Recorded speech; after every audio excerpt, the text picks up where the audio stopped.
శ్రీ శివాయ గురవే నమ. గురవే సర్వలోకానాం నిలయే సర్వ విద్యానాం దక్షిణామూర్తయే నమ. దక్షిణామూర్తి శరణిస్తూ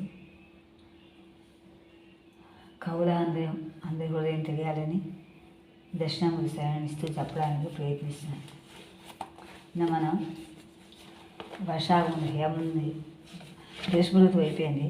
హేమంతు గ్రీష్మ తర్వాత వర్షా ఋతువు చెప్పుకుంటూ అయిపోయాం. తర్వాత చెప్పడానికి ప్రయత్నిద్దాం. అక్కడ ఆబోతు రంకి వేసిందని, పర్వతాగ్రం ఉన్నటువంటి అంతర్వ్యాపి సింహం కుప్పించేగిందని చెప్పుకున్నాము. లేళ్ళు స్వేచ్ఛగా తిరిగాయని, శిలీంధ్రములు అంటే అరటి పువ్వు పుట్టగొడుగు అలాంటివి కూడా ఆకాశంలో మబ్బుల్లాగా చక్కగా పులులు విప్పి నాశనం చేశాయని నెమళ్ళు స్వేచ్ఛా విహారం చేశాయని చెప్పిన ఆ పూర్వం చల్లగా కీట రజ స్తృణ అన్వితాగ్రమై వెళ్ళనై ఇట్టునట్టు నగుచు పరచి వచ్చెడు కృన్నీటి వరుత చూసి భేక కులములు గుండె గుహిల్లుమనియే. చలచలగా వస్తుంది కీటకాలను చిన్న చిన్న ఈగలు, దోమలు అలాంటి కాక చిన్న చిన్న పురుగులు లాంటి అవన్నీ కూడా విజృంభిస్తూ వస్తుంటే గడ్డి మీద పురుగులన్నీ ఎగురుతూ ఉంటాయి. అలాంటి గడ్డి మీద ఎగురుతున్నట్టు నేనున్నా ముందుగా పైకి ఆకుల మీద గడ్డి మీద ఎగురుతున్నటువంటి తెల్లంగా ఉన్నటువంటి అటు ఇటు నడుస్తూ వ్యాప్తి చెందుతూ ఉంటే అక్కడ వరద ప్రవాహంలో అక్కడ అంతా కూడా అయాచితంగా వచ్చిన వాడికి యాచించకుండా వాడికి వచ్చే ఎక్కడో తిరుగుతూ వాడికి అంటానికి లేదు. యాచిస్తే నువ్వు కుండంటేనే కాదు, యాచించకుండా వెళ్ళిపోతాయి. ఆ యాచన వాడు ఇష్టమైన స్వేచ్ఛగా తిరుగుతుంటేగా అటు తిరుగుతుంటే ఆ కీటకాలన్నీ కూడా స్వేచ్ఛగా తిరుగుతుంటే అలా ఉండి పరిచి వచ్చేది అలా వస్తున్నటువంటి కొన్నిటి వరద చూచి కొన్నిటి కొత్త నీరు అంటే వర్ష ఋతువులో నదులే పొంగుతాయి. అందులో కొత్త వచ్చి నిలువుగా ఉంటుంది. అలా ప్రవాహం చూసి కొన్నిటి వరుత అంటే ప్రవాహం చూసి బేక కులము గుండె గుఫిల్లుమనియే. కప్పలేక కులములన్నీ కూడా గుఫిల్లుమన్నట. చల్లగా కీట రజస్తృణాన్వితాగ్రమై వెళ్ళనై ఇట్టునట్టు నగుచు పరచి వచ్చెడు క్రొన్నీటి వరుత చూచి భేక కులముల గుండె గుఫిల్లుమనియే. అట వసంతుని పెండ్లి అయిన వేళ ఫలభృతమ్ములు సన్నాయి పాటగాండ్రు వర్ష ఋతురాజు పెండిలి వచ్చునప్పుడు గాండ్రు కప్పలు ఎయిరి బాకాలవారు. వసంతుని పెళ్లి చేసినప్పుడేమో పరభృతమే సన్నాయి పాటలు వేయడు. తుమ్మిదలు అవన్నీ కూడా సన్నాయి పాటలా పాడారు జూగి అంటే. ఇప్పుడు వర్ష ఋతువులో వచ్చేసరికి వర్ష ఋతువు విజృంభిస్తే ఎప్పుడు విజృంభిస్తాయి? పెళ్ళైతే విజృంభిస్తాయి కదా. ఆ విజృంభించినప్పుడు గాండ్రు కప్పలయ్యి పాకాలవారు. గాండ్రు కప్పల్లాగా ఆ పాకాలంటే సన్నాయి ఊదేవాళ్ళు అన్నమాట. ఊదేవాళ్ళు వాద్య విశేషంతో అలా ఉంది. అలా వసంతుని పెండ్లి అయిన వేళ పరభృతములు సన్నాయి పాటగాండ్రు వర్షతురాజు పెండ్లి వచ్చినప్పుడు గాండ్రు కప్పలయ్యి బాకాలవారు. ప్రౌఢ కవీంద్రుడై నగముపై సభ తీర్చిన ఒక్క మబ్బుటన్ గాఢ రసధ్వని స్ఫుటము కల్పిత సిద్ధ నిగూఢ భావ నిర్యూఢము బాఢపాకమహు ఒక్క మహాకృతి పల్కమిచ్చి ఆ ప్రౌఢిని గొంతు విచ్చుకొని పాడెను దురుటముల్. మేఘాల యొక్క వర్ణం బలిస్తున్నాడు.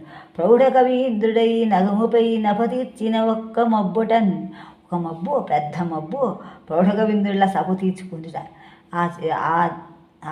దాని అనుసరించి ఇంకా తక్కిన యొక్క మబ్బులు ఏం చేస్తున్నారు? గాఢమైనటువంటి రసాలతో అనేక రసాలతో ధ్వనిస్తున్నటువంటి స్పష్టంగా ఉన్నటువంటి కల్పించబడినటువంటి కొత్త కొత్త శబ్దాలు కల్పించుకుంటూ నిగూఢంగా రహస్యంగా ఉండే భావాలతోటి నిర్వ్యూఢంగా అర్థం కాకుండా ఉంటే బాడపాకం అంటే ఎక్కువగా మిక్కిలి, బాడపం అంటే మిక్కిలిగా పాకం ఏంటి ఒక్క మహాకృతిని పలికట.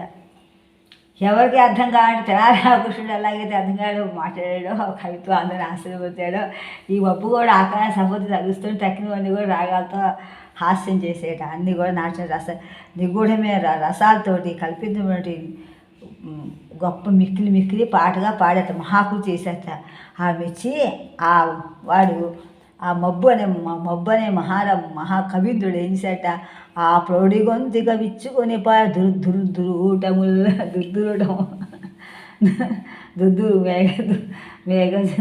దుద్దురుటం అంటే మేఘధ్వని అన్నమాట.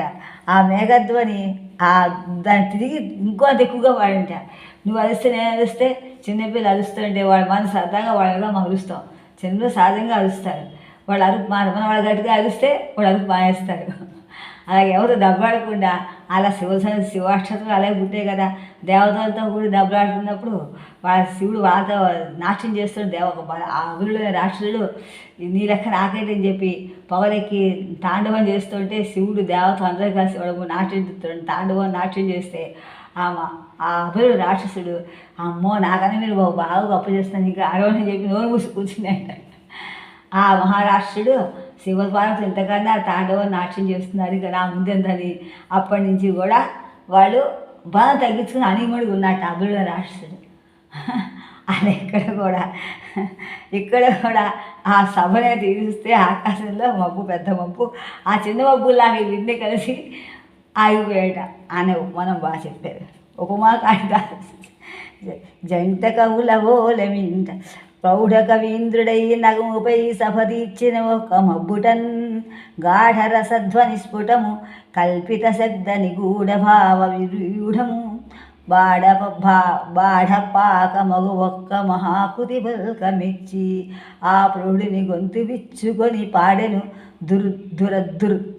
దురూటముల్ జంట కవులవోలమింట నభో నభస్యములు కొలువు తీర్చి ఆసు కవిత వరద గట్టి పారవర్షించి అష్టావధానములు శతావధానములు. ఈ జంట కవులాగా ఆ పెద్దప్పు చిన్నప్పు వాళ్ళ హావభావాలతో ఆసుకవిత్వం చెప్తుంటే ఏంటో తెలియట అష్టావధాన శతావధాన వాన కూర్చుంటా. ఆ దారిలో లెక్క ఎట్లా 100 వచ్చాయో ఆ దారిలో 1000 వచ్చాయో 8 వచ్చాయో తెలియదు. సహస్రావధానం కూడా అయిపోయింది ఆకాశ సభంతాను. బాగుంది. జంట కవులవోలమింట నభో నభస్యములు కొలువు దీత్యాసు కవిత వరదగట్టి పార వర్షించి అష్టావధానములను శతావధానములను. శ్రావణ మంగళవార శ్రీవలి ఒక్క పిల్ల మబ్బు చెలగే నభమందు ఆ వేళాంధ్ర కన్య భావిత వేణి విలాస పరవశమగుతున్. శ్రావణ మంగళవారం యొక్క శోభ వల్ల ఒక పిల్ల మబ్బు చిన్న మబ్బు వచ్చి ఆకాశంలో చక్కగా ప్రకాశించింట. అది ఎలా ఉంది ఆ ప్రకాశం నక్షత్రం? శ్రావణ మంగళవారంలో ఆంధ్ర స్త్రీలు ఏం చేస్తారట, రాబో వేణి విలాస పరవశం అవుతుంటా. అంటే రాబో యొక్క వేణి అంటే జుట్టు విలాసం అంటే ఆ వేణి విలాసాన్ని జడతో పోలుస్తారు. వేణిని జడతో ఎందువల్ల జీవితాన్ని జడతో ఎందువల్ల వేణి నల్లగా ఉంటుంది. మా శరీరంలో నాగుపాముతో ఉన్నట్టుగానే వేకాసం ఉంటుంది. ఈ పాముని జడతో పోలుస్తారు. అది అంటే అందుకే చిన్న పిల్లల్ని మనసుని పడుకొని జుట్టు కింద వేయాల్సిన పడుకోవద్దంటే పాములా వ్యాపిస్తుందని.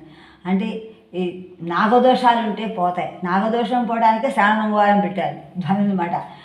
ఆ కథ కూడా మనకు తెలిసింది. నాగదోషం పెళ్ళైపోతే చచ్చిపోతాడని చెప్పి వెంటనే ఆ అమ్మాయిని తీసి వెంటనే వాయనం ఇవ్వమని చెప్పి ఆ మనసు కింద పాముని కట్టి తల కింద దేవుడి దగ్గర పెట్టి ఆ మూట ఇప్పి తల్లి వాయనం ఇస్తే పాము కింద నగైపోయింట. నాగదోషం పోయింది. చనిపోయే భర్త బతుకుతాడట. అందువల్ల ఇంకా భర్తకి ముచ్చుగా ఉండదని ప్రతి స్త్రీ కూడా పెళ్ళైన వెంటనే 5 సంవత్సరాలు శ్రావణ మంగళవారం నోస్తారు.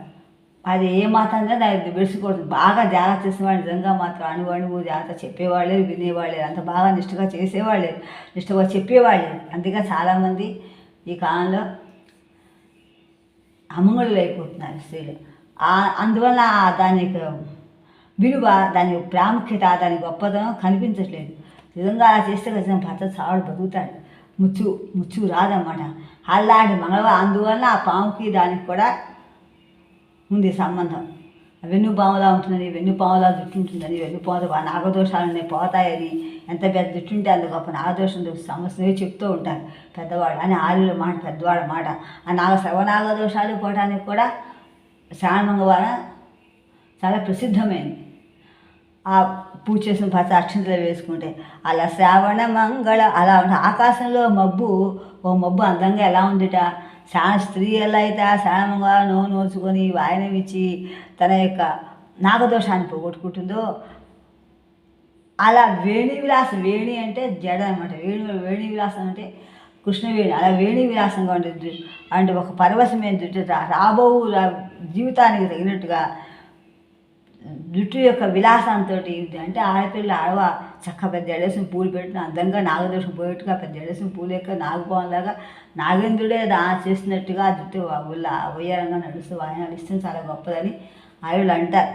శ్రావణ మంగళవార శ్రీవలి ఒక పిల్ల మబ్బు చెలగే నభమందు ఆ వేళ అంధ్రకన్యా భావిత వేణి విలాస పరవశ మగుచు.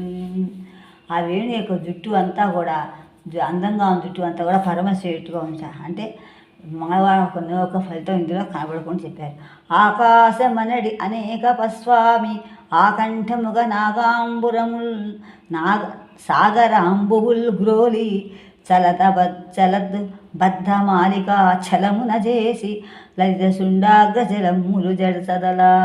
ఆకాశమంతా కూడా నీరు శుభ్రంగా, ఆకాశం అనేటువంటి పెద్ద ఏనుగు అనేకప స్వామి, అనేకపం అంటే ఏనుగు అన్నమాట. ఆ ఏనుగు యొక్క ఆకంఠముగా మొత్తం గొంతు నిండా సాగరాంబుసి తాగేసి నీటిని జలబద్ధమాలిక, జలంతో అద్దం నీరు, అద్దం అంటే నీరు, చలత్ కవుతుందంటే నీటితో నోటితోటి, మాలిక దండలాంటి ఆ వంకతోటి, చలం అంటే వంక, ఆ వంకతోటి లలిత శుండాగ్రం జలం ములజదల. ఆకాశం అంతా కూడా అందమైన శుండాగ్రం విజలేడు. సో సహజంగా ఏనుగులు ఎప్పుడు కూడా నీళ్ళల్లో నీళ్లు తాగి, చెరువులు అక్కడ నీళ్ళు తాగి అలా విజృంభిస్తూ అలా ఉంపి చుట్టూలు ఉమ్మేస్తూ ఉంటాయి.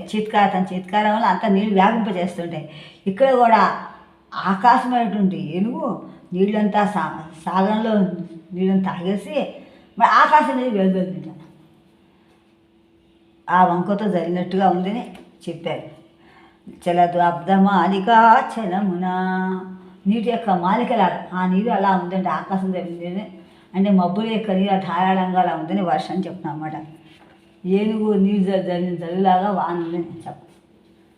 పోరి పోరి జంజాఖ్య పూత్కారములు రకార ఇక్కడి నుంచిది ద్విపద రాశారు.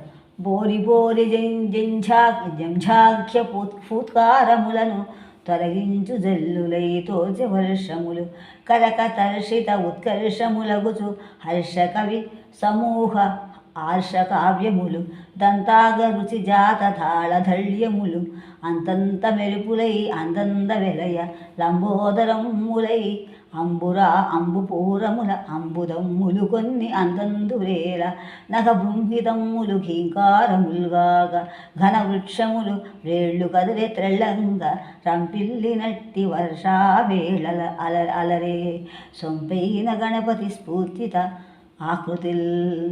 అది చూడంగా అది ఏ ఆకారంలో, వినాయకుడు ఆకారంలో ఉన్నాడు. ఎలా ఉందా? పోరి పోరి జంఛాఖ్య పూత్కారములు, ఆ యొక్క వినాయకుడు తొండలా కనిపిస్తుంటా. అలా వెళుతూ పోయేగా ఆ జంఝా అంటే ఝమ్ అనేటువంటి ఆ ఫూత్కారాలు ఒక్క తొందరగా వెళుతూ తొందరగా వర్షంలా ఉంటుంది, తొందరగా పడుతున్న వర్షంలా ఉందిట. మళ్ళీ కర్షకులు అంటే రైతులు, ఆ రైతుల యొక్క తరిషితమైన తాగాలనే తాగాలనే కొరుకుతోటి అంటే పంటలు పండాలనే కోరిక ఉంటుంది కర్షకుకుండా. ఆ కర్షకు పొలాలు నీరు ఎప్పుడు వస్తున్నా అని పొలాలు ఎదురు చూస్తూ ఉంటాయి. ఆ కర్షకులు ఎలా పోద్దని వాళ్ళు చూస్తారు. అలా తరిషితమైనటువంటి ఉత్కర్షమైనటువంటి గొప్ప ఏంటి అలా అవుతూ హర్ష సంతోషించినటువంటి కవుల యొక్క సమూహంతో హర్ష కావ్యములు, వేదశాస్త్రాలు, వేదాలు, పురాణాలు. ఆశ్రమం అంటే వేదశాస్త్ర, వేదాలు, పురాణాలు అవన్నీ కూడా అన్ని దాంట్లో ఆశ్రమ సాహిత్యం అంటారు అన్నమాట. వేద పురాణాలు ఋషులు రాసిన ఋషి సంబంధమైన కావ్యాలు, షష్ఠ ఋషులు ఏమేమి చేసే కృతులు అన్నీ కూడా అవి అలాంటి కావ్యాలు కవి సమూహంతో సంతోషంగా ఉంటాయి. ఆ చనువు యొక్క వినాయకుడి యొక్క స్థుతులు అన్నీ వినాయకుడి పుస్తకాన్ని పెట్టి పూజిస్తాం. నువ్వే వినాయకుడు ఆది కవి, ఆ వినాయకుడు భారతం రాస్తాను గంటపట్టి నువ్వు ఎంత బాగా చెప్తే అంత బాగా తొందరగా రాస్తాను, నువ్వు ఎప్పుడు ఆపేస్తాను ఎప్పుడు ఆపేస్తా అన్నాడు. ఈ ఒప్పంతో రాశాను కాబట్టి గంట అయిపోయి అది అంత ఒప్పంతో అంత శీఘ్రంగా గౌబా రాసినటువంటి వినాయకుడు చెయ్యి కూడా ఆ ఉన్నటువంటి దంతా చెవుల యొక్క రుచి జాత పుట్టిన ధారధైర్యములు అంత మెరుగులై ఆ బొమ్మ యొక్క ఏకపస్వామి యొక్క దౌషలు దంతాలు ఎలా ఉంటా అందందు వెళ్ళయ్యా అలా వేలాడుతున్నాడు. ధాళధాళ్యం తెలుపుగా వేలాడుతున్నాయి. అక్కడ లంబోదరములై అంబుకూరముల లంబ వేలాడుతుంటే ఉదరం కలవాలే అంబురాం అంబుకూరంబులు అంబోదం ఎప్పుడు వచ్చింది? నీళ్ళుండా ఉంటే అంబు అంటే నీరుతో ఉండే పట్ల ఉన్నట్టుగా అంబుదం మూలుకొంది అందందు వేళ. అంబుదములు అంటే సముద్రాలు, అంబు నీరు దాగిచ్చే సముద్రాలు కొన్ని అందులో వెళ్ళాలి. అంటే ఆకాశంలో నీరు ధారాపాతంగా పడిపోతున్నాయి అన్నమాట. పడిపోతుంటే సముద్రంలో యొక్క నీరు ఏకమైనట్టుగా ఉందిరా. అంటే నీరు సముద్ర తరంగాలాగా పడుతుంటే సముద్రంగా పైకి కింద ఎగిరినట్టుగా ఉన్నాడు భావన. అది ఘన బృంహితములు ఖీంకారములుగా బృంహితం నెమళ్ళవిని కూడా ఖీంకరిస్తున్నాడు గట్టిగా. ఘన వృక్షములు వేళ్ళు కదలి త్రెళ్ళంగా ఆ గాలివానికి ఆ పెద్ద వానకి చెట్లు అవన్నీ కూడా అవి వేళతో సహా విరిగిపోతున్నాయి, కిందపోతున్నాయి. రంపిల్లి నట్టి వర్షావేళ అలరే. ఆ రంపిని అరుస్తున్నాడు, గట్టిగా అరుస్తున్నటువంటి వర్ష వేళలు సమయములు ప్రకాశించే. సొంపైన గణపతి స్ఫూర్తిత ఆకృతుల అందమైనటువంటి గణపతి నవరాత్రులాగా అన్ని గణపతికి ఏమేమి ఉపకరాలు ఏమేమి సామాగ్రి ఉండాలో అవన్నీ కూడా అక్కడ ఆకాశంతో వెళ్ళాడుతున్నట్టు లంబో నీడుతున్నటువంటి వినాయకాకృతితోటి అనేక స్వామి ఏకంత. ఎందువల్ల సూర్యుని యొక్క కాంతి పడినప్పుడు మనం చూస్తుంటే అందులో కిరణాలు వస్తుంది. ఆ కిరణాలను చూస్తే ఏనుగు ముఖంలా కనిపిస్తుంది. మనం పరిశీలిస్తే మనకే తెలుస్తుంది. దాన్ని బాగా పరిశీలన దృష్టిలో చూడాలి. ఆ చూసినప్పుడు ఆ సూర్యకాంతి నుంచి ఒక ఏనుగు అలా తనతో రావడం వంకటిగా, అంటే సూర్యుడు కాడ వంకటింకరగా వస్తుంటే దాంట్లో ధ్వని వినిపిస్తుంది, నాదం వినిపిస్తుంది. అలా చూసినప్పుడు ధ్వని అయిపోతుంది. ఆ దాన్ని చురుగా వచ్చేయని మా అనుభవపూర్వకంగా మనం చెప్పి అనుభవవేద్యంగా చెప్తే అర్థం కాదు. జ్ఞానేతంతో అనుభవంతో చూడాలి అనే విషయాలు. ఆ సూర్యుడికి సాక్షాత్కరిస్తుంది అనుభవం కాబట్టి చెప్తున్నాను. అలా చేసినట్టు కొన్ని అలా వేలాడుతుంటే ఆ చూడగానే వినాయక ఆకృతుల్లో మనకి కనిపిస్తున్నమాట. గణపతి నవరాత్రములు మణిగణములు ఇచ్చు ఉత్తమ ప్రభుని సభాంగణమయ్యే నింగి ఘన బ్రహ్మణములు నట వేద పండిత ఆశిస్సులుగన్. అలా చూడటానికి ఎలా ఉంటాయి? ఉత్తమ మహారాజు చేసినటువంటి సభాంగణం అంటే బజార్, అంగణం అంటే కొట్టు అని చెప్పండి. ఆ కొట్టు బజార్లో అమ్మే వస్తువుల యొక్క దాన్ని షాప్ అని కొట్టు అని అంటారు. అలా అయిందిట. ఎలా అయిందిట? గణపతి నవరాత్రిలో చేసినట్టు మణిగణముల యొక్క అంటే ఏమేమి చేస్తాం, ఉత్సవాలకి ఏ ప్రయత్నాలు చేస్తామో గణం అంటే సమూహం. ఆ మణుల యొక్క సమూహం చేసినట్టు ఉత్తమ ప్రభుని సభా ప్రాంగణం అయిపోయింట. సభ తీసినట్టు కొలువుకోవటం అయిపోయింది. సభా ప్రాంగణం అయిపోయింది. సభ అలంకారం, సభ మర్యాద అయిపోయింది. అంటే సభాపీఠం అయిపోయింది అన్నమాట.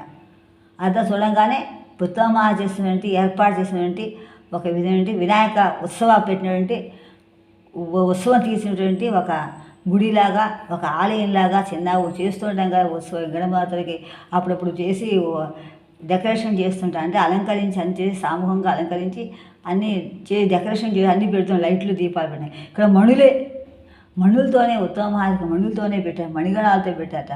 ఆ చూసిన పిల్లల ఆకాశం అనేటువంటి ఆ రత్నాల కాంతులు, సూర్యకిరణుల కాంతులే మణులట. ఆ కాంతుల మణులతో అలా వస్తుంటే ఎలా ఉంటా సహజంగా ఉత్తమ ప్రభు యొక్క మణులతో చేస్తే, కానీ ప్రకృతే సహజంగా ప్రకాశించేంట. మన మనువుల కాలం కదా, సహజంగా ప్రకృతి సహకరిస్తుంది. మనువుల కాలంలో ప్రకృతి సహకరించే రాజులకి, ఈ కాలంలో మనుషులు సహకరించట్లేదు. ఆ ప్రకృతి సహకరించినటువంటి సభా ప్రాంగణం అయిపోయింది. సభ ఆస్థానం అయిపోయింది, సభాస్థానం అయిపోయింది, సభ ప్రదేశం అంతా కూడా అయిపోయింది అన్నమాట. అంత అయిపోగానే అక్కడ ఆకాశం నింగి అంటే ఆకాశం ఎలాంటి ఘన బ్రహ్మణములు, బ్రహ్మణుడు ఏనుగులు, ఆ ఏనుగుల యొక్క నటవేద పండితాశిస్సులుగా ఆ ఏనుక ఘీంకారాలు అవన్నీ కూడా పండితులు చేసినటువంటి పండితులు చేసినటువంటి పురోహితులు చేసినటువంటి ఆశీర్వచనలా ఉన్నాయట ఆ ఘీంకారాలు అవన్నీ. పోరి జంఝాఖ్య పూత్కారములను, ఆ పూత్కారాలు అవన్నీ కూడా తొరలించు జల్లులైతో వర్షములు కర్షక తర్షిత ఉత్కర్షములగుచు హర్షిత కవి సమూహ హర్ష కావ్యములు దంతాగ్ర రుచి తథావళ్యములు. ఇక్కడ ఎలా హర్షిత కవి సమూహ హర్ష కావ్యములు దంతాగ్ర రుచి జాతధాళ ధైర్యములు ఈ అంతత మెరుపులై అందందు వెలయల లంబోదరములై అంబుపూరముల అంబుదమ్ములు కొన్ని అందందు వ్రేల ఘన బృంహితమ్ములు ఖీంకారములుగాగా ఘన వృక్షములు వేళ్ళు కదిలి తెళ్ళంగ రంపిల్లాట్టి వర్షావేళ అలరే సొంపైన గణపతి స్ఫూర్జితాకృతుల గణపతి నవరాత్రముల మణిగణముల నిత్య ఉత్తమ ప్రభుని సభాంగణమయ్యన్ నింగి ఘన బ్రహ్మణములు నటవేద పండితాతి ఆశిస్సులుగన్. కావాలి కొంచెం ఆపి సవాహ వస్తుంది. అయ్యే గణమయ్యే నింగి అంటే ఆకాశం, ఘన బ్రహ్మణములు నటవేద పండిత ఆశిస్సులుగన్ రాజవంశ కరీర దర్శనములగుచూ పొడమి హర్షించు గర్జనములు చేసి అబ్ది పవళించు హరిమూర్తిని అనుకరించి అంబుదస్వామి క్షణకాల మాకుసమున. అంబుదస్వామి సముద్రస్వామి ఆకాశంలో ఒకసారి ఉండిపోయాట. ఎలా వచ్చేట? రాజహంస కరీర దర్శనములగుచు. రాజవంశం నుండి కరీరములు అంటే వెదురు మొదలైనటువంటి కొండలని, వెదురు మొక్కలని, అది వేసే తరువులని చెప్తూ ఉంటాను. వాడి యొక్క పెద్ద రాజవంశం పెద్ద చెట్లు లాంటివి కనిపిస్తుంటే పొడమే అలరించు గర్జనముల చేసి ఆ గర్జములు ఇస్తుంటే సముద్రంలో పడుకున్నటువంటి విష్ణుమూర్తిని అనుకరించేట. దర్శనం ఆ సముద్రం మధ్యలో విష్ణుమూర్తి పడుకున్నాడు. సముద్రంలో పాము పడగ మీద ఆ పౌరుని గర్జములు చూస్తే అగ్నిలో పడిన విష్ణుమూర్తిలాగా అనుకునేటుంటారు. అంబుదస్వామి శలక క్షణకాల మచట. అంబుదస్వామి ఏంటి? ఒక్కసారి ఆకాశంలో సముద్రం అయిపోయింది. ఆకాశంలో సముద్రంలో అయిపోయిన అందులో విష్ణుమూర్తి కనిపించాడు. కరీర దర్శనంలాగా అందంగా రాజవంశం ఉన్నట్టుగా మహారాజు దర్జాగా సంతోషంగా మనోహరంగా విష్ణుమూర్తి ఆకాశంలో పడుతున్నట్టుగా, అంటే ఎర్రగా తెల్లగా నక్షత్రాల యొక్క ఆకాశం యొక్క వర్షాకాలం యొక్క ప్రవాహం చేత ఆకాశం కప్పిన మేఘముల యొక్క ప్రదేశం అంతా విష్ణుడు పడుకున్నట్టుగా గర్జనలాగా హరిహరమూర్తి అనుగ్రహించినట్టుగా అమృతస్వామి క్షణకాలం ఆకాశం అంతా ఉండి వెళ్ళిపోయాట. ఆకాశమునఘ తరంగాళి బోలి క్షణ కృష్ణవేణమ్మ బోలి కృష్ణవేణమ్మ మేన రోచిష్ణులయ్యి దళిత శాస్త్రవ రుధిరములు తరచుగొడుచు అంధ్ర రాజన్య ఖడ్గాలు లగుచు అలలు ఆ యొక్క అలలు తరంగాలు ఎలా ఉన్నాయట? ఆకాశంలో వస్తున్నటువంటి వాన యొక్క తరంగాలు కిందకి మెరుస్తున్న తరంగాలాగా కృష్ణవేణమ్మ శరీరం ఎలా ఉందిట? రోచిష్ణులే. కృష్ణ శరీరం అంటే కృష్ణవేణి యొక్క నది ప్రవాహం నల్లగా ఉంటుంది, తెల్లగా ఉంటుంది. ఆ ప్రవాహం చోట తెల్లగానే కనిపిస్తాయి, కానీ చూడంగా దగ్గర చూస్తే కొన్ని నీరు యొక్క దగ్గర కొంచెం తేడా కనిపిస్తుంది. ఆ నీలంగా ఉంటుంది. నీళ్ళ ఆ కృష్ణవేణమ్మ శరీర కాంతుల్లా అయ్యేట. ఆ అక్కడ ఎలా ఉందట? ఖండించబడినటువంటి శత్రువుల యొక్క రక్తాలాగా అలా తగ్గిపోయాట. రుధిరాలు అసలే నీళ్ళు రక్తంగా రుచి తెల్ల నీళ్ళు కూడా అనేక రంగులు తేలిపోయి రక్తధారలా అయిపోయాట. బాగా రక్తం నీళ్ళు పోసి నల్లగా అలా ప్రవహించి వెళ్ళిపోతాయి అన్నమాట. కనబడినటువంటి ఒక విధమైనటువంటి రక్తంలోకి వెళ్ళిపోతాయి. ఎలా ఉంది అక్కడ? అంధరాజన్య ఖడ్గాలు అలలు ఖడ్గముల యొక్క అడులు అంటే సమూహాలు అన్నమాట. ఆ రాజుల యొక్క అంతరాల యొక్క శత్రువుని చంపినటువంటి శత్రువుని చంపినటువంటి ఆ రక్తాలాగా మొత్తం అంతా ఖడ్గాలు కూడా నల్లగా ఉంటే దీనికి సామ్యం పోల్చారు. పృథ్వీములుగా ఆకాశంలో ఆ కనదరంగాలు ఎర్రగా అన్ని రకాల నీళ్ళతో ఉంటే ఆకాశము ఎరుపు నాకు విద్యుల్లతలు కూడా దాంట్లో ఉంటాయి కదా. విద్యుల్లేఖేవ భాస్వతి విద్యుల్లేఖ కూడా దాంట్లో ఉంటుంది. విభూతిగా అన్ని రకాలుగా కలిసి ఉంటుంది ఆకాశంలో. ఇలా అన్నీ కలిసి మిళితమైనటువంటి ఒక విద్యుల్లతలు మేఘాల యొక్క నీళ్లు, ఏనుగు రవాలు, ఇవన్నీ ఝాంకారాలు ఇవన్నీ చూస్తుంటే ఖడ్గంతో ఆంధ్రాల స్త్రీల యొక్క ఖడ్గాలు యుద్ధం చేసినట్టుగా ఉండని ఒక కవి వర్ణించి యుద్ధాలు భయపడి పారిపోయినట్టుగా ఇలా ఉందన్నమాట. ఆకాశమున తరంగాళిబోలి కృష్ణవేణమ్మమేన రోచిష్ణులయ్యే దళిత శాస్త్ర రుధిరములు తరచున గడుగు అంధరాజన్య ఖడ్గాలు లగుచు అలలు ఉష్ణకిరణుండు వేసవి ఉడుగబెట్టి తెప్పలను తేల్చే నేడు కకుప్పులెల్లా ఓపు కొనలేదు పెద్దలు చూపునట్టి ఆగ్రహానుగ్రహం అల్పమైన ప్రాణి. అల్పమైన ప్రాణి ఇన్నాళ్ళు వేడిగా ఉన్నటువంటి వేసగా ఉడకబెట్టి చేస్తే తెప్పలను తేయట్టుగా నేడు కకుప్పులు అంటే దిక్కులు అన్నమాట. ఆ దిక్కులన్నీ కూడా అన్ని దిక్కులు ఎన్ని దిక్కులు కూడా నాలుగు పక్కల ఉండిపోయి కలిసిపోవటం వలన తన యొక్క పెద్దలు చూపే దారిని చేసుకోలేకపోయామట. కోపంతో ఆ వాన యొక్క ధాటికి అలా అయిపోయి ఎందువలన మామూలుగా కోపం వస్తుంది నాకు, కానీ ఆ ధార ఆ కాలనాడు ధార ఆ ఏగా మనువుల కాలనాడు ధారే గొప్పతనం. అలాగే విరూపాక్ష స్వామి దేవుడు దేవుటువంటి దేవసభ కాబట్టి విరూపాక్ష స్వామి దేవుడు చేసినట్టు వర్షాకాలంలో విజృంభించి ఎలా ఉందో మనకి కళ్ళు కమ్మించేవి చూపిస్తున్నారని ఆ తెప్పలంది కుకుప్పులు అయిపోయాడు. ఒప్పుకొనలేదు పెద్దలు చూపునట్టి ఆగ్రహానుగ్రహం అల్పమైన ప్రాణి. చిన్న ప్రాణి పెద్దవాడు తిరిగితే పట్టగల్లా దాంట్లో కలిసిపోతుంది, ఏడుస్తుంది. పెద్దవాడు గవిగా జ్ఞానం ఉన్నవాళ్ళు చిన్నపిల్లలు తిరిగితే వాళ్ళకి ఏం తెలియదు, చేతలాగా ఏడు చేస్తారు. అలా అయిపోయింట. ఉష్ణకిరణుండి వేసవి ఉడకబెట్టి తప్పను తేల్చే నేడు కకుప్పులెల్ల ఒప్పుకొనలేదు పెద్దలు చూపునట్టి ఆగ్రహానుగ్రహం అల్పమైన ప్రాణి. తొలు తన్ సుగమ్ముగంతోచి వేసవి మంటలాచుచున్ నిలచి ఘనాఘనములు అతి నిష్ఠుర వృష్టులు బ్రహ్మరించుచున్ నిలువగా నీయమిన్ తుదకు నిర్భరమయ్యే ఘనామగమము నెవ్వలన్ తదర్హతలు తెలిసి వర్తిలకున్న అనర్థకం మగుడు. బాగా విజృంభించి నాకు అన్నీ వచ్చే విజృంభిస్తాను, కానీ తెలిసినాక నాకేం రాదని మళ్ళీ సిగ్గుపడతాను. అన్నీ వచ్చింది వేరేవేగా ఈనాడు తెలిసింది కదా అనుకుంటా. అలాగే మొట్టమొదటి అన్నీ సుఖంగా అన్నీ కనిపిస్తాయి. వేసమంటలే ఆ చల్లారంటే కానీ కణాకణం కూడా మేకలు కూడా చాలా నిష్ఠురంగా ఉష్టులు వానలు కురిపించాయి. నిలవడానికి కూడా దారిలే నేను తుదకు నిర్భరం నీడ కూడా లేకుండా అయిపోయింది. ఈ ఘనాగం వల్ల మేఘము లేక రాక వల్ల ఎవరి వల్ల అయితే అర్హత తెలియకుండా వర్తిస్తారో అనర్థకం అవుతుంది కదా. అంటే విరుగుడు కొరకే అనే సామెత. ఉష్ణాంశ ప్రభ తొలుతన్ సుగమ్ముగనెతోచి వేసవి మంటలాతుచున్ నిలిచి ఘనాఘనములు అతి నిష్ఠుర వృష్టులు బ్రహ్మరించుచున్ నిలువుగా నీయమింతుదకు నిర్భరమయ్యే ఘనాగమము నెవ్వలన తదర్హతలు తెలిసి వర్తిలకున్న అనర్థకము అగున్. ఉష్ణాంశ ప్రభలాత్మ గర్భమున మున్నొప్పారగా దాల్చి రోచిష్ణుల్ తత్కర సంగత రసస్నిగ్ధాంబుల్ అంబోదముల్ కృష్ణాదివ్య రస ప్రవాహములుగా ఏదెంచినన్ గర్భవర్ధిష్ణుల్ భూసతి మేన నిండు తనముల్ జృంభించే నానాటికి.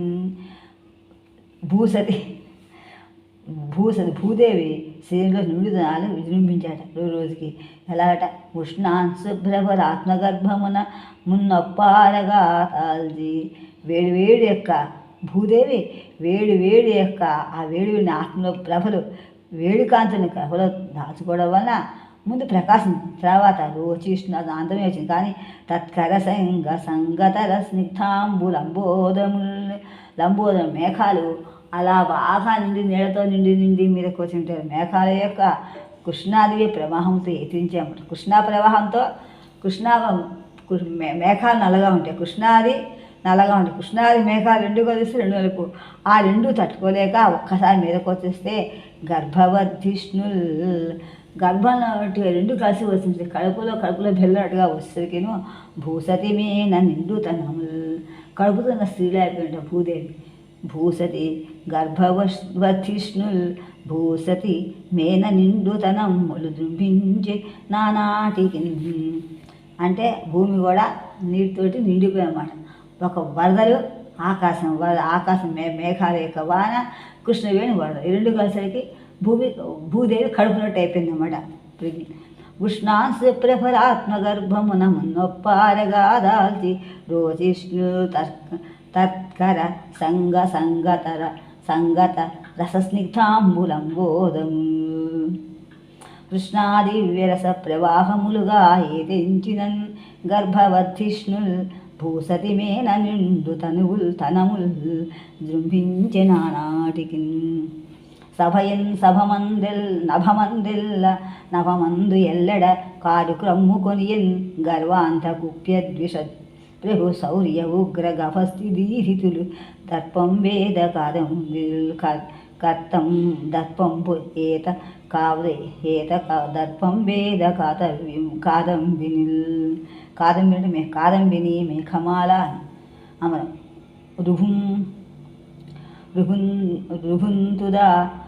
రుహుంతుదా దంతావళ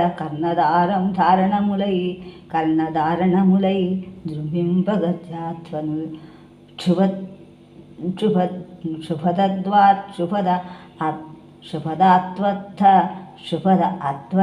శుభదాత్వత్వం అంటే ఆకలితో నిండినటువంటి నిబోధక ఆంధ్రమహీభృత్ చుండాల నభమందల్ల ఆకాశం అంతా కూడా కారుగ్రమ్ముకొని చీకటి అయిపోయిందన్నమాట. ఎందువల్ల ఎలా అయిపోయింది? గర్వాంధ కుప్యద్విష గర్వంతో అంధం గుడ్డివాడే, కోపంతో ద్విష శత్రువులా ఉన్నటువంటి ప్రభువు యొక్క శౌర్యంతో ఉగ్రమైనటువంటి సూర్యుని కాంతులతోటి దర్పంతో పొగతో మేఘాలు కూడా రుభుదంతావళి నిజ రుభులు అంటే అమర నిజర దేవ రుషాన్ని అమరం రుభు అంటే దేవతలు.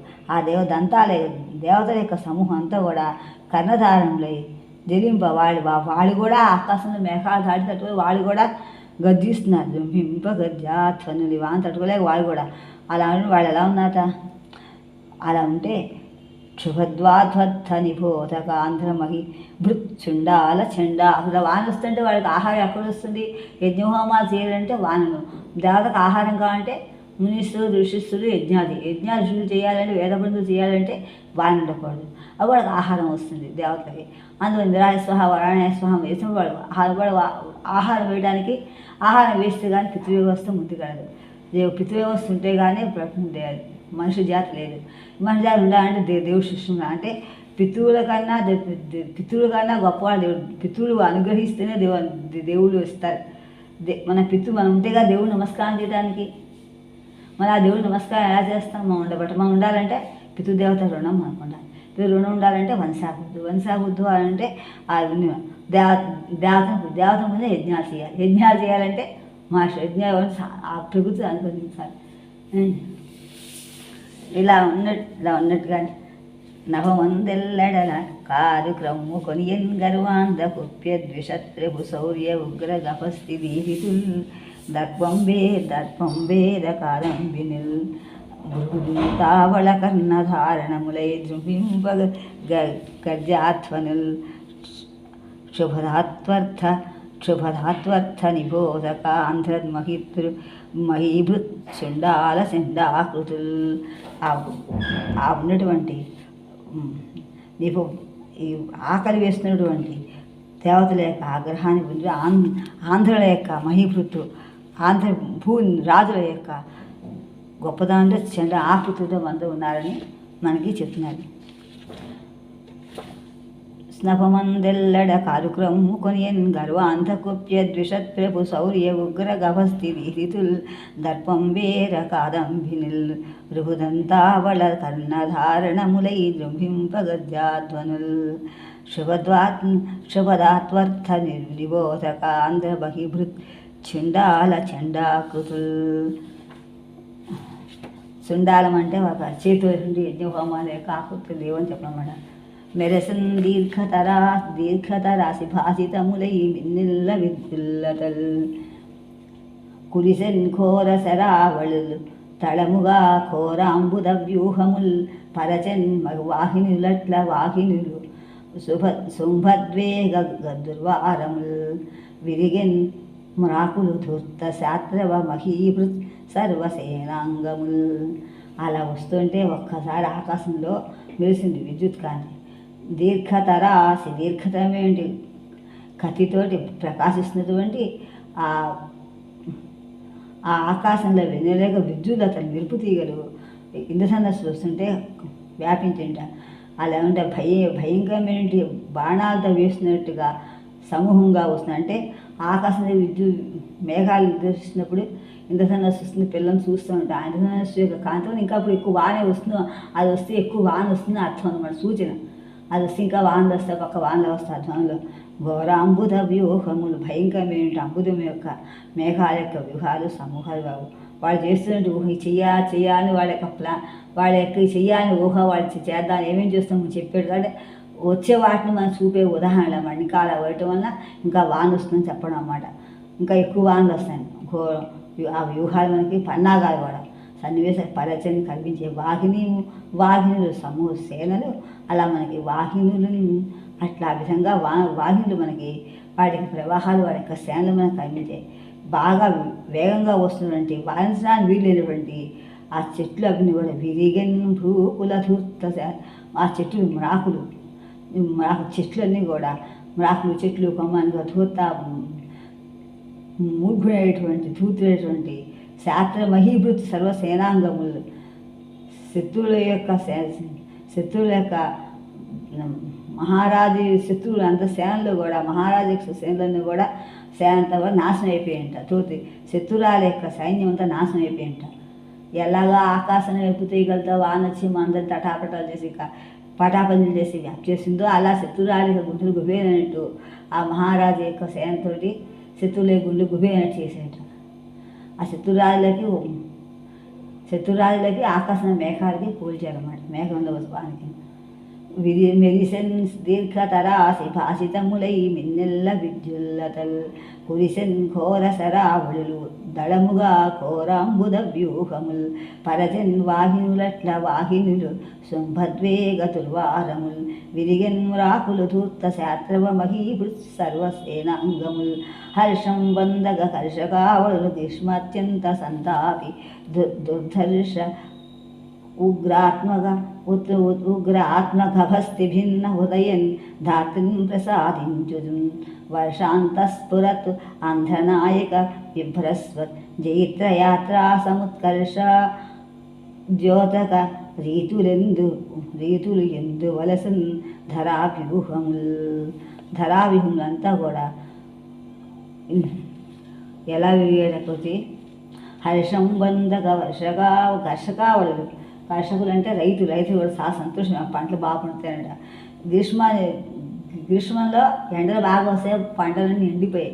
ఈ వర్షం రాగానే మళ్ళీ వాళ్ళకి సంతోషం వేసింది. మళ్ళీ మనకి ఎండ సూర్యుని వల్ల పోయినప్పుడు కూడా ఎంత కూడా వానలు ఎక్కువైపోయి మా హృదయం సంతోషం చెప్పి ధాతీది మన భూదేవి మన ప్రసాదించింది, అనుగ్రహించింది. ఎండలు బాగా పోయింది, వానలు బాగా వచ్చాయి అనుకోట సంతోషంతో వాళ్ళు ఆంధ్ర నాయకుల యొక్క ఆంధ్రరాజుల యొక్క నాయకులు, ఆంధ్ర నాయకులు అంటే రాజుల యొక్క రాజుల యొక్క ప్రకాశిస్తున్నటువంటి వాళ్ళ యొక్క విభాస ప్రకాశిస్తున్న జైత్రయాత్రలాగా ఉన్నటువంటి ఉత్కర్షంతో ఉన్నటువంటి ఆ రీతులు ఆ విధంగా కనిపిస్తున్నాయట.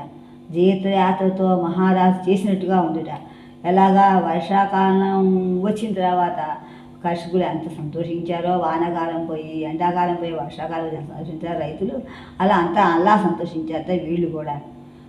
ఎలాగా జైత్రయాత్ర అమ్మాయి తగ్గింది చెప్పి జైత్రయాత్ర అంతా అయిపోయిన తర్వాత రాజుని సంతోషంగా హాయిగా ఉంటాడు, మనోహరంగా ఉంటాడు. అలా ధరా వ్యూహం అంతా కూడా ధరాధరు అని మేఘాల యొక్క శుభంగా మేఘాల యొక్క ప్రకాశం వలన ఇవి కూడా అలా శత్రురాల యొక్క పటాపంచులు అయిపోయాయని చెప్తాను.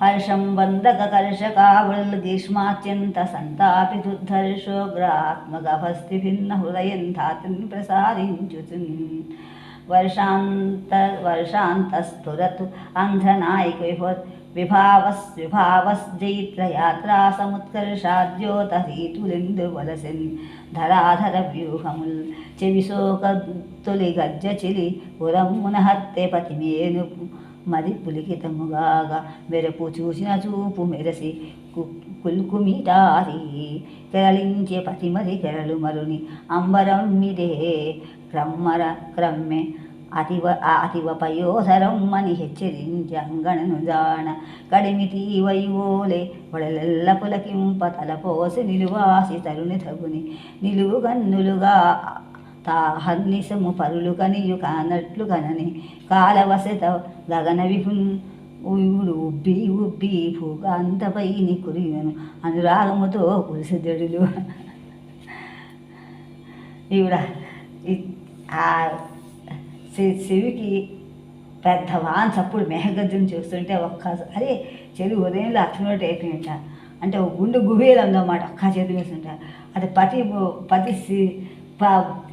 సతీ పతిని కవుని ఉంటుంది. భూదేవికి దానికి ముందు పెళ్ళినాక వర్షరాజుకి భూదేవి వివాహం జరిగినాక అది చెప్తున్నా వదిలేక కథకి చెప్తున్నాను. మెరుపు చూసిన చూపులకి మిటారి అంటే మదం కలుస్తుంది అన్నమాట. బాగా పర్వతం అంటే మేఘాలే కదు శివుడుగా ఉందిట.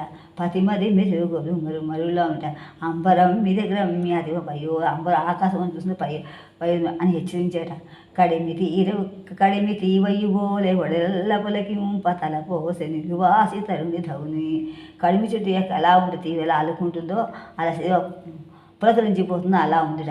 నిలువు కన్నులు తాన హర్నిశము పరులు కనియన్.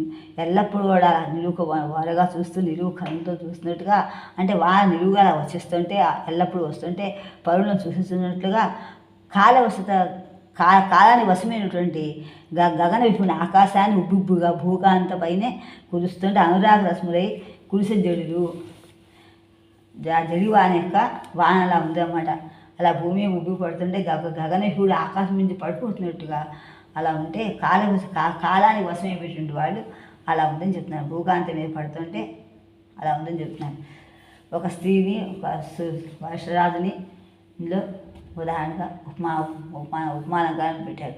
పరదేశ భాషల్లో పలుకు చందమ్ములై కప్పలరెందు పతిల్లే స్వస్థాన వేష భాషల ఆశపలే మీరు నెదురీది నదులందు ఎగిరి హుతరమల్ మరల గెలిచిన రీతి చిగిరించి అచ్చోట చెట్టు చేమ జాతీయ మధుర భాషాభావ సౌష్టముల ధ్వనించే తరంగముల నదులు పర్రిలీనంగా జన్నుల పదును లెరిగే కారు మబ్బులు అగు కుజాగ్రముల బోటి మరిగి తరుణుల కౌగిళ్ళ తెరలు పడసులు అరయ మరచిది బాలారుణ తపములు. బాల లేతనేటువంటి సూర్యుని యొక్క ఎండ అన్నమాట. ఎలా ఉంటా ఒక్కసారి వాన తగ్గి ఎండ కొంచెం రాగానే పరదేశీ భాషల్లో మాట్లాడిన విధంగా కప్పలు మళ్ళీ రగలు చేస్తూ పైకి వచ్చేట. స్వస్థాత అనేక దేశ భాషల యొక్క ఆశలు చేపలు మళ్ళీ మన హాయిగా ఉన్న చేపలు కూడా ఎదురేయడం మొదలెట్ట నదులందు ఎగిరిగిరి పడుతున్నాయట. ఇన్నాళ్ళు పరరాజు యొక్క ఉన్నటువంటి శోభలన్నీ కూడా మళ్ళీ తెచ్చిన రీతిగా చిగురించే చెట్లు చేమలు అన్నీ కూడా అలా మన జాతీయ యొక్క మధుర భాషా భావ సౌష్ఠవాలతోటి మళ్ళీ తరంగాల యొక్క నదుల వల్ల ధ్వనించే తరంగములు మెత్తగా సముద్రాల ధ్వనులు గంభీరంగా ఉంటాయి. ఘోష ఎక్కువగా ఉంటుంది. నదుల యొక్క ఘోష సన్నగా మనోహరంగా ఉంటాయి.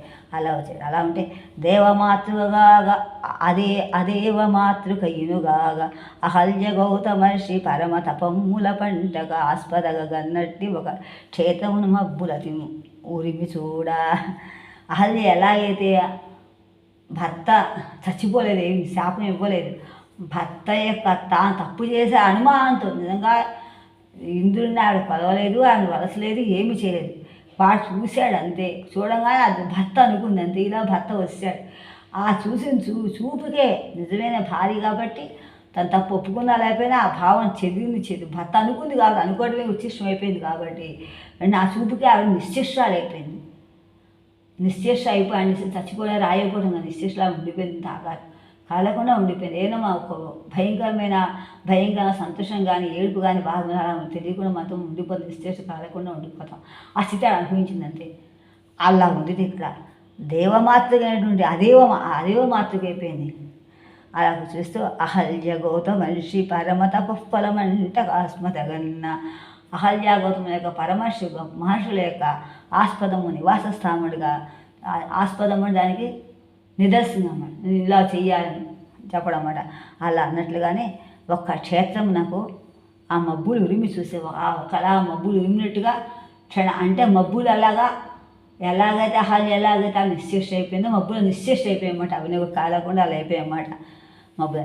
ఆ మనుల వేళ మృదుములయాని ఆ నిలునకు వేకువల పిల్లగాలి వేసవులను వానకారువ జలధరపతికి చెప్పి విరగజములు వార్తలంపించుకొనిరి. ఆమనుల వేళ అంటే ఆమని వసంతకాలుతున్నందు ఆ చల్లగాలి యొక్క ఇవి తెలుసుకొని ఆ వేగువుల యొక్క ప్రాతకాలంలో పిల్లగాలికి వేసవిలోకి ఎలా ఉందో ఈ వానాకాలంలో కూడా చలరపతికి సముద్రానికి కూడా చెప్పి తన విరోజనాలు ఒక్కళ్ళకి కూడా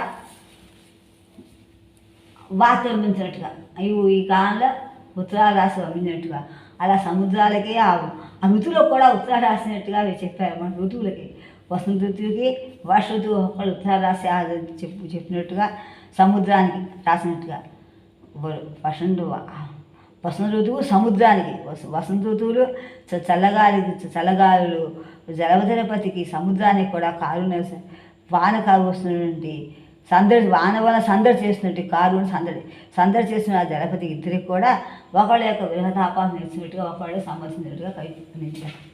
ఆ మనుల వేళ మృదు మలయా నిలునకు ఆ మనుల వేళ మృదుల మలయా నిలునకు వేకువల పిల్లగాలికి వేసవులను వానకారున జలధరపతికి చెప్పి విరహి జనములు వార్తలంపించుకొనిరి. ఆనందాకృతియగు భూమాని నీని ఆతపము చంద్రమస్ఫురణములు పూనెడు నడ మునుతోచిన ఆ నెరులై సస్యజయము అతిశయమందెన్. ఆ ఆనందంతో కొనేటువంటి భూదేవి ఆ తపస్సు వలన ఈ సూర్యుని యొక్క చంద్రకాంతుల వల్ల మళ్ళీ పట్టుదలతో మళ్ళీ వచ్చి మళ్ళీ మామూలుగా అయిపోయి హాయిగా అందరూ నిండినటువంటి సస్యశ్యామం కూడా ఆశ్రయించింది. సస్యశ్యామం మళ్ళీ అన్నీ కూడా పంటలు పొలాలు కూడా అన్నీ బాగా పండాయి. ఇప్పుడు వర్షాగమం సరదాగమం. గిరగిర కాలచక్రము సకృద్ భ్రమణము కొనరించునంతలో పొరి దృష్టమయ్యును అపూర్వ మనఃగమనీయమూర్తి.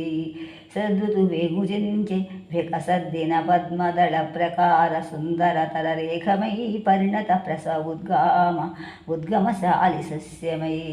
గిరగిర కాలచక్రము సకృద్భ్రమణము వరించునంతలో పోరి దృష్టమయ్యును అపూర్వ మనఃగమనీయమూర్తి అయి సద్దుతువు ఏగురించి వికసద్దిన పద్మదళ ప్రకార సుందరతర రేఖమై పరిణత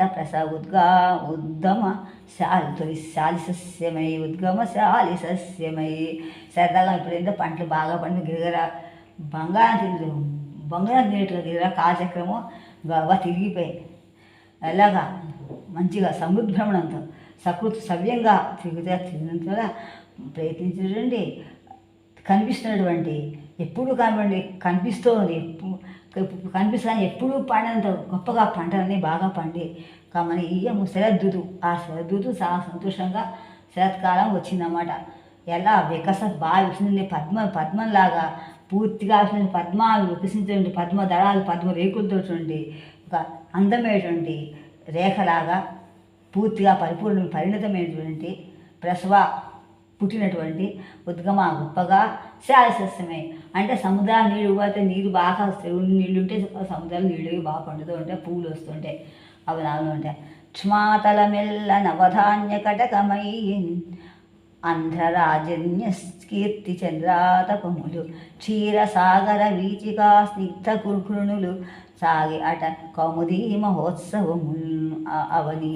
భూమంతా కూడా క్షమాతలం ఎల్లా కూడా అప్పుడే కొత్తగా ధాన్య కటకం అయ్యింది. అంటే ధాన్యాలతో నిండిపోయింటి కటకం నివాస స్థానం అయిపోయింది అన్నమాట.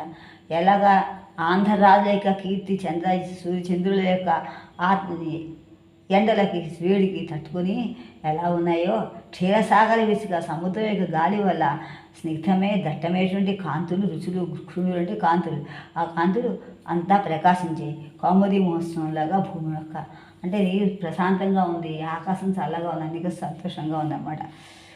వేగులందు అలా ఉంటే శ్మాతలమల్ల కౌముది మహోత్సవం. కౌముది అంటే వెన్నెల. వేసగులందు మెత్తవలి పమ్ములు దాల్చు త్రిలింగ భామినుల్ తాసిన వానకారుసలి తట్టుకొనన్ విపటి సాటికా భాసిత దేహలై అప్పుడు పల్చని చక్కని వెళ్ళపట్టులు అభ్యాసము చేసుకో తొడగిరి ఆత్మతను సుకుమారతాకృతుల్. ఈ వేసవుల్లో మొత్తం వాళ్ళ యొక్క అంతందాలు పోయేట్టుగా త్రిలింగ దేశపు స్త్రీలు, భారతదేశ త్రిలింగ దేశం యొక్క స్త్రీలు వెలకొన్నటువంటి వాళ్ళ యొక్క వానకు వచ్చినటువంటి వాన సందడి వల్ల చలితో తట్టుకోలేక దుప్పట్లు కప్పుకొని సాటిగా అంటే దుప్పటి ఏమంటే దుప్పటి సాటిగా అంటే దుప్పటి యొక్క సాటి వస్త్రాన్ని కప్పుకొని దైన దేశం ప్రకాశ దేహం కలవాళ్ళే అప్పుడు పలసగాటువంటి చక్కనేటువంటి ఒక వెళ్ళపట్టులా ఉంచినట్టు అభ్యాసం చేశారా అన్నట్లుగా వాళ్ళ యొక్క శరీరాన్ని వాళ్ళు సుకుమార ఆకృతిని వాళ్ళను అలంకరించుకున్నారట. శారద వికాసములు గౌరీ దరహాసములు సారస విలాసములు సారెకును మించెన్ తారల ప్రచారములు క్షీరనిధి పూరములు కైరవ విహారములు భోరు కొనెను నిందున్. శారదావత వికాసాలు, గౌరి యొక్క చిరునవ్వులు, సారస విలాసములు, రసంతో కొన్ని విలాసామాలు, మాటిమాటికి విన్నటువంటి సారకు అంటే చిలుకల యొక్క అది పక్షుల యొక్క ఆ సమయంలో కనబడిన పశువులు వస్తుంటాయి. అలా సారకు అంటే మరి తిరిగి అర్థంగా ఉంది. అలా తారల నక్షత్రాల యొక్క నడక కూడా క్షీరనిధి అంటే సముద్రం యొక్క సముద్రం నిండిపోవటము, కైరవుల యొక్క విహారాలు అన్నీ కూడా బోరుమని ఉంది. కాకపోతే అక్కడ ప్రకాశిత బోరు అన్నాయట. నీరములు తేరుకొనే వారములు తీరుకొనే పేరుకొనే బంకములు నారుకొనే పేరుకొని వెన్నెలలు సౌరుకొనే కామినుల హారిములు ధీరములు కోరికల తీరు. అలా ఉండగా నీళ్ళన్నీ కూడా హాయిగా తెల్లం అయిపోయి అడుగు బురద కింద కూడా వీళ్ళు పైకి కనిపిస్తున్నాయి. అలాగే వారములు ఎప్పటికప్పుడు కూడా పంకములు కూడా బురద కూడా నీళ్ళకి వెళ్ళి పైకి దిగి వచ్చాము. నీళ్ళు తేరుకున్నాయి, శుభ్రంగా సంతోషంగా ఉన్నాయి. అలా ఆరుకునే భూమి అంతా కూడా ప్రకాశమైంది. ఆ వెన్నెలు కూడా అంతా పేరుకునిపోయి అందం ఒప్పింది. కాదు స్త్రీల యొక్క హరిస్తున్నటువంటి మృదు తీరములు కూడా కోరికలు కూడా పొందించాయి. చీయబట్టిన ఆబోతు స్నిగ్ధ గద్దె వెలుగుపడి వించు నెల్లనే విచ్చి మబ్బులు అంధరాజన్య జయభీరులు ఆకర్మించు దర్పితారాతులకు ముందు దారి చూపే. చాలా బాగా చెప్పుకున్నాం.